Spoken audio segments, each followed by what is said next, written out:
ഭരണസമിതി ഏകദേശം അധികാരത്തിൽ വന്നിട്ട് ഏകദേശം 2 മാസം ആയപ്പോൾ നമുക്ക് മത്സരിച്ചു ജയിച്ചു പുതിയ ഭരണസമിതി വന്നപ്പോ ഇപ്പോഴത്തെ ഏറ്റവും വലിയ വെല്ലുവിളിയും ഉറവിളിയും ബസ് സ്റ്റാൻഡിൽ വികസനം.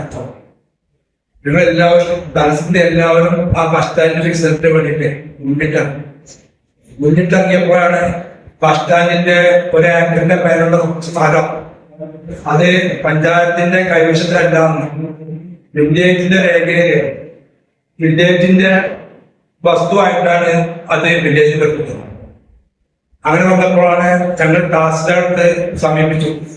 തഹസിൽദാർ കണ്ടു ആ സ്ഥലം പഞ്ചായത്തിന് വിട്ടു തരണമെന്ന് ഞങ്ങൾ രേഖാമൂലം ആവശ്യപ്പെട്ടു. അതിന്റെ എൻക്വയറിയും കാര്യങ്ങളുമായിട്ട് നടന്നു വന്നപ്പോഴാണ് ഞങ്ങളെ ഈ സ്ഥലം ബസ് സ്റ്റാൻഡിലേക്ക് എത്തുമ്പോൾ സമയം കൊടുക്കുമെന്ന് വിചാരിച്ചുകൊണ്ടാണ് ഞങ്ങളെ പഞ്ചായത്തിന് കോംപ്ലക്സ് ഉണ്ട്, ഞങ്ങളുടെ നാഷണൽ സിംഗേരിയ കോംപ്ലക്സ്. അതിന്റെ അവസ്ഥ ദയനീയമാണെന്ന് പഞ്ചായത്തിന്റെ എഞ്ചിനീയറിംഗ് വിഭാഗം പരിശോധിച്ചപ്പോൾ അത് മനസ്സിലാക്കി.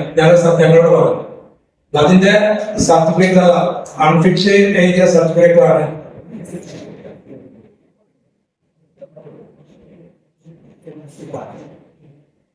അവര് പഞ്ചായത്ത് തന്ന റിപ്പോർട്ട് ആ ബിൽഡിങ്ങിന്റെ ഏത് സമയവും നിലവിലേക്ക് വന്നു.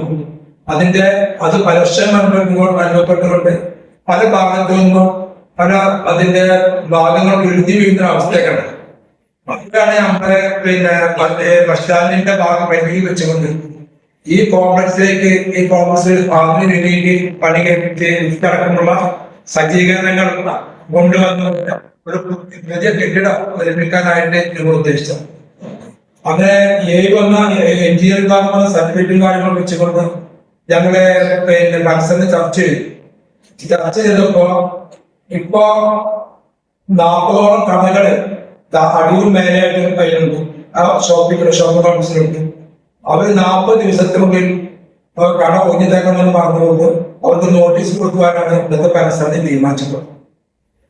അതിനുശേഷം അതിന്റെ പേപ്പർ വർക്ക് ചെയ്തുകൊണ്ട് ഗവൺമെന്റിനെ പെർമിഷൻ പോയി അതിന് പെർമിഷൻ കിട്ടിയതിനു ശേഷമാണ് ആ ബിൽഡിംഗ് പൊളിക്കാനായിട്ട് തീരുമാനിക്കുന്നത്.